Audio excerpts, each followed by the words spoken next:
Love, love, until I be but breath of the Spirit flowing in me. Hello, my name is Lucia Pace, and my guest today is Leah Darrow, all the way from America, a former contestant on the hit TV show America's Next Top Model. In this interview, Leah will be sharing with us her profound conversion story that reshaped her life and heightened her faith. Welcome, Leah. Hi, thank you. Thanks for having me. Leah, please tell us a little bit about your background and what it looked like before you got into the modeling profession. Yeah, sure. I've always loved fashion. I've always been one of those girls that have enjoyed it and loved putting together a great outfit or just the colors of it and things like that. However, for me as a young girl, that never really translated into I want to be a fashion model. I didn't really think that wasn't a goal of mine or this type of profession I was really going after. But I did love fashion. I love everything about it. Growing up in America and with the culture around me, as a young girl, got into a point where I had a choice to make when I was pretty young. I was 15 years old. And I had a choice to make if I was going to accept real love, authentic love, sacrificial love, or if I was going to accept imitation love. And the love that is promoted through our culture and our world today. And at 15 years old, I made a decision, and I accepted that imitation love. And I ended up losing my virginity, unfortunately, at a very young age. And that greatly affected me in terms of how I saw love, defined love, and then went after love in the future. And that began a downhill slide away from my Catholic faith that I was brought up with, and it created standards of a relationship for me that involved that type of love, that I began to define love as a very physical expression, a body expression, that something that you do with your body, that was love. And I neglected the real definition of it and what I was really being called to as a Christian, as a Catholic, to what love really was. And so it created this world for me that opened up the door to culture and to accept everything that pop culture has to offer because it supported that lifestyle. And that began just this pretty wild and crazy life. So by the time I appeared on America's Next Top Model, I was already pretty far from my faith, pretty worldly by some people's standards, and I looked to the world to find my happiness, to find love, to find success, beauty, all of it, fame, and I looked to the world for all of those answers. As we do. Yes, we do sometimes, and of course, fortunately for me, God really touched my heart and allowed me to see in a moment that change was possible, and in a very special time in the middle of a photo shoot, actually. After Top Model, I was living in New York. That did happen. I had this moment of reversion. Yeah, well, in that moment, this is a couple years after America's Next Top Model, so I was on cycle 3, I was eliminated. I decided to stay in New York and live in New York City to pursue modeling and to pursue that world, and I did do that. I got some modeling jobs and was making really good money, and my picture from the show is in Times Square, and it's on the side of subways and taxi cabs, and you had all this little fame starting to build with it, or at least being able to be recognized, and with vanity that makes you feel very important and everything. So I was, and I get a phone call from an international magazine to ask me to do a photo shoot for them, and it would be very different. It'd be a different look than what I had done in the past with modeling. They told me that I had more to offer, and so I really wanted to know about that. Like, oh, tell me more, exactly. Like, tell me all that I have to offer. And they said, yeah, well, we think you can do something that's very sexy and very edgy. And I just thought, and for me at the time, that sounded okay. It was congruent with my immodest lifestyle. So I went with it. And I said, absolutely. I did the photo shoot. And it was there in that photo shoot where I was in there, and the photographer was taking picture after picture, and this flash from the camera came across my face, and I was kind of looking off to the side, blinking to kind of regain my focus. But in that blinking and in that trying to gain my focus, I saw like this little picture of myself inside my head, like we often do, I guess, when our eyes hit a flash and we blink and we see the image of what we just were looking at. The same thing was for me, but I saw myself wearing the immodest outfit. I had my hands cupped together at my waist. I raised them all the way up to my forehead together.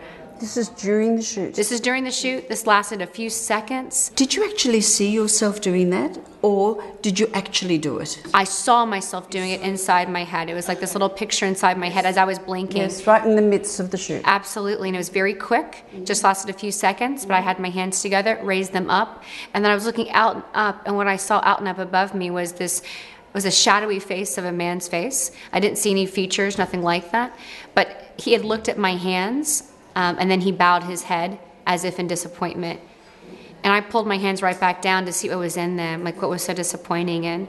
And they were empty. There's nothing in them. And that was it. That was the end of what I saw in my head. And I knew it was true.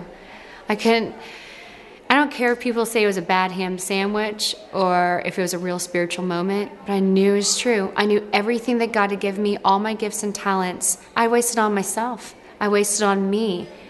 And I just didn't want to do that anymore. So I saw a really good reflection of my life, and I was unhappy with it.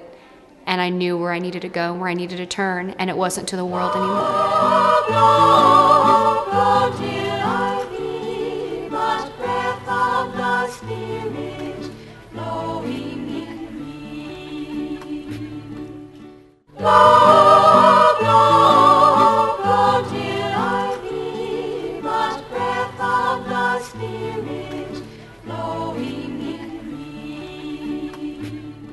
When you get a word inside your soul, in your being, there is absolutely no denying it. Although we do deny it, I'm afraid. But truly, we can't deny it. We know the truth of it. So what did I do after that? God gave me this invitation, and at this point, I accepted. Like I said, I knew it was true. And I knew I wanted a better life. I knew I wanted to change the world and do something good in the world. And what I was doing, that wasn't the good thing. That wasn't the best thing I could do for the world. And so I walked out of the photo shoot, I left, and, I did the only thing a girl could do. When you were doing modeling, did you have expectations? And were those expectations fulfilled? For me, no, I was never fulfilled. I was never completely fulfilled. I would have these moments where sometimes my pleasures were met at one point or the other, my thoughts or ideas about the profession were met, but I always felt like I wasn't good enough. I always felt like there was something missing in me, and I had to do something more. Maybe I needed to be thinner, or change this of me, or change how I look here or that, or act a little bit different, or be this type of a girl for people to like me, to want me, to book me, to be a part of this campaign or this ad, or get this job. As a model, you just know you're never good enough. And you know that because every picture you take is photoshopped or edited. So you're not good enough. If it was good enough, then the picture would be left undone. Indeed. It's more of a role play, isn't it? Yeah, absolutely, you do.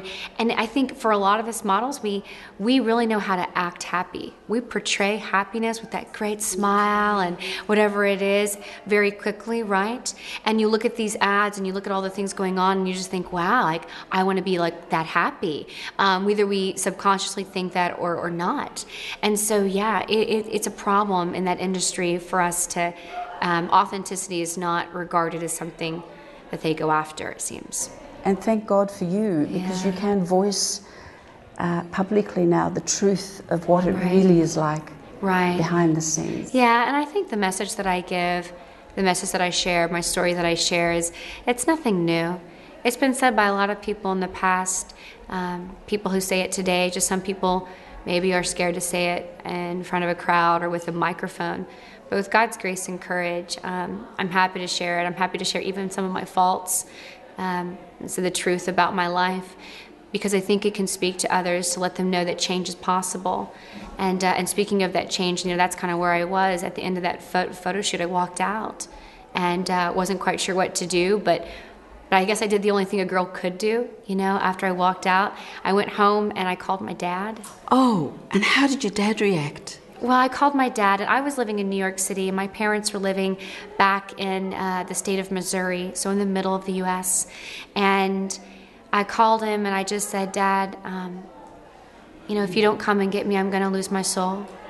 And Well, that's a powerful statement. it was, and it was. I said it verbatim, and there's a long pause, and then he just quietly said, okay, baby, I'm coming to get you.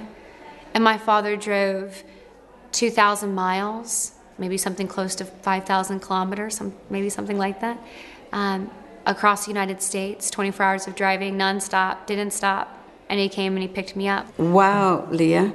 It sounds like your foundational faith all came to a cul-de-sac in that moment, all came together, and you were able to tap into that resource inside your soul. I mostly took it all in. I was very blessed. I'm the oldest of 6 kids. They're my best friends, my brothers and sisters. I have great parents. I'm very blessed with that. They raised us in the Catholic Church. They believed, we read the Bible quite a bit. We said our rosary every night, some traditional Catholic things that families do. And I really loved it. I love God. And I loved how my parents talked about God and about how much Jesus loves us and Jesus is there for us and Jesus has saved us from our sins.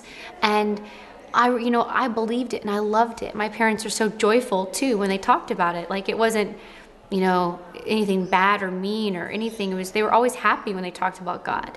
And so I was very blessed to have that lifestyle. When I was younger, and especially at the moment when I was 15, and I chose that imitation form of love and really had a hard time after that. It wasn't that I rebelled against the church. I was rebelling against my own self. I felt so terrible about my life and my decisions. And what I did do is I did not understand God's mercy. People say we don't need to go to church. We don't need God. Yeah. I'm a good person. Oh, yes. I hear that a lot. In fact, I said that a lot. I'm a good person. And I would justify the good person with things like, the silly things like, I'm good to other people. I'm nice to them. I try to be good and help them out. I use my blinker when I change lanes, or I recycle. Kind of these silly things. I'm joking a little bit. But I had all these definitions of being a good person. And basically, I defined good in a way that justified my actions. And I made myself my own final end. I made myself the end all, begin all.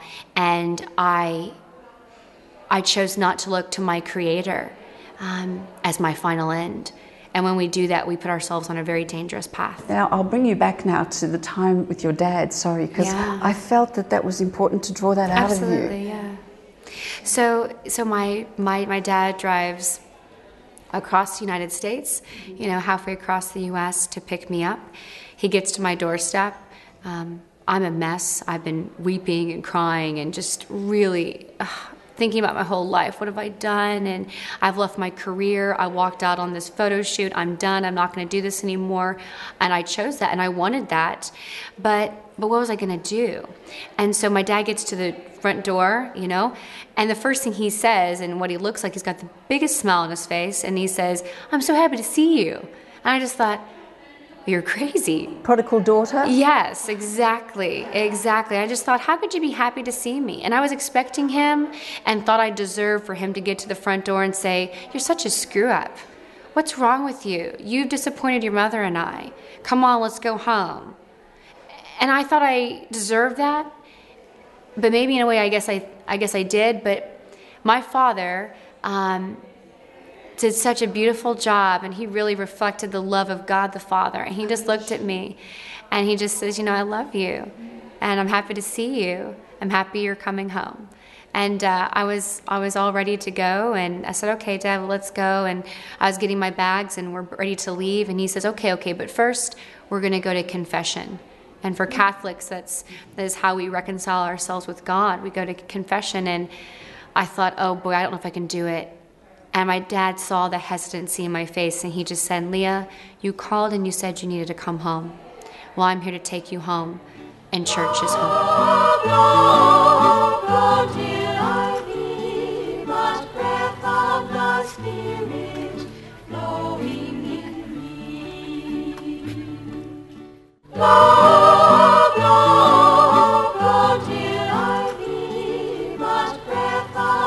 Spirit, flowing in me. How did you feel after confession? What was that like for you? Oh, it had been years. It had been at least 2 years since I had been to confession. And if I went to confession before that, I wasn't giving God everything. I wasn't confessing all of my sins to God, only the ones that I felt comfortable saying. As if you didn't know. Right, exactly. So it had been at least a couple years since I've been to confession, which was way too long. And it was very difficult. The priest was very good in keeping me focused and helping me through the process to give all of my sins to Christ, and I can still feel that feeling as I walked out. I mean, I remember I always felt like I was at war with myself. Like I always felt a little heavy, a little down, like there's bricks on top of my chest a little bit. Like I never really felt free. I never had that freedom. I didn't have that joy.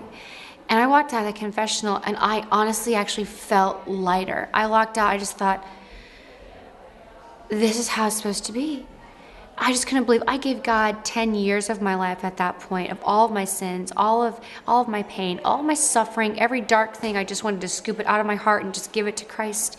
And He took that. He forgives us. He forgave me. And He gives me compassion, mercy, and peace. I mean, it's a pretty good deal, if you ask me. It sounds like you came out to the catwalk of your own life. Absolutely. It's right, especially from my modeling background. You walk a runway, right? You walk up and down, and it's over. But truly, the spiritual life really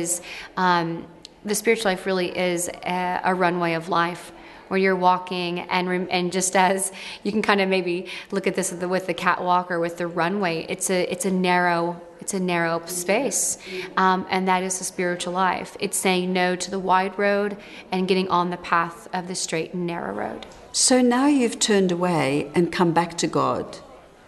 What's your identity? What's your true purpose?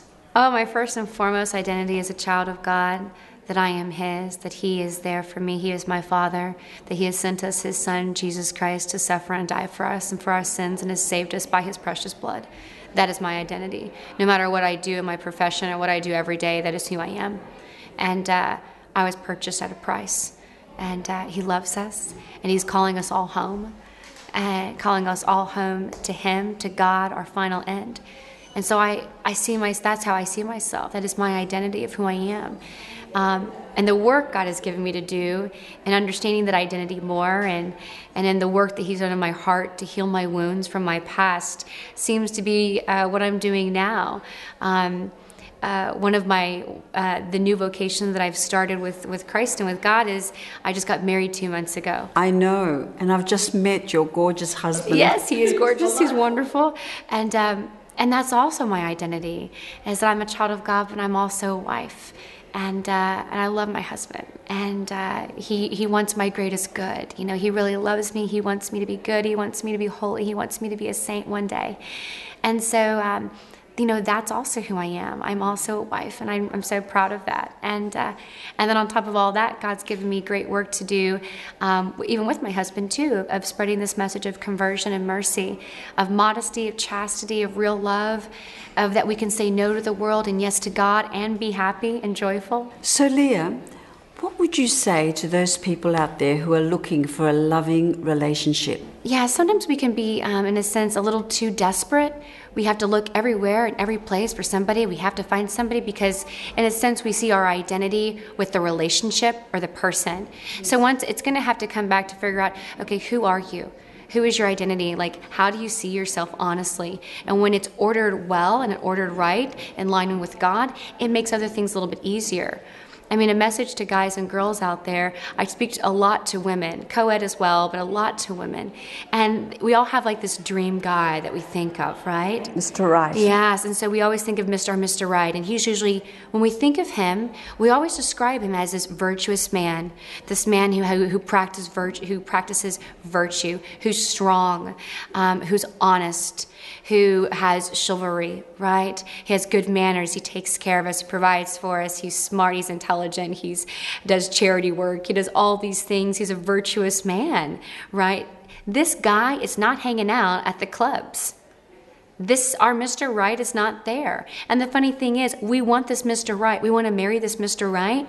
Well, then he's not looking for some girl at the clubs. Mr. Right is looking up and out for that great girl, a woman who's going to know who she is, know her worth, know her virtue, and be proud of it. And proud to say, yeah, I'm waiting for real love. See, I'm worth real love. I'm worth a love that is going to last forever, not just to, fulfill my base pleasures for a few minutes. And so I'm going to hold on to my dignity, practice purity in that. So these Mr. Right guys, these dream guys of ours that we so want to be with, they're looking for their dream girl, their Mrs. Right girl. And so we have to raise the bar. We have to raise the bar, especially for us ladies, to say, okay, we need to raise the standards of who we are and what we expect of ourselves and of others, and then live according to that.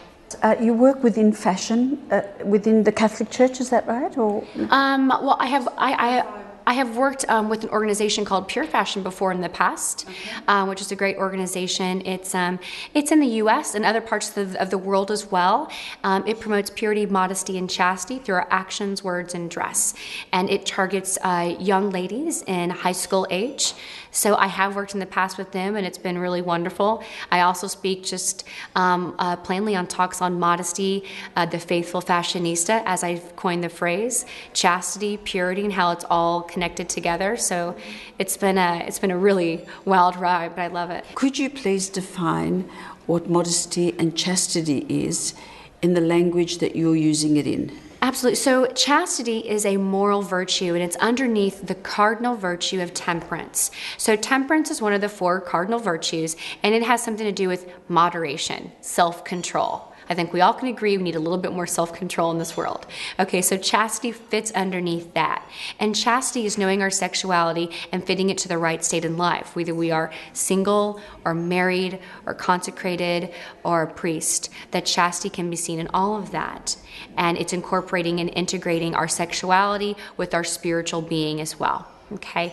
It also, a side definition to chastity, it is refusing to let our base pleasures and desires control us. Is that we are in control of them and they are not in control of us.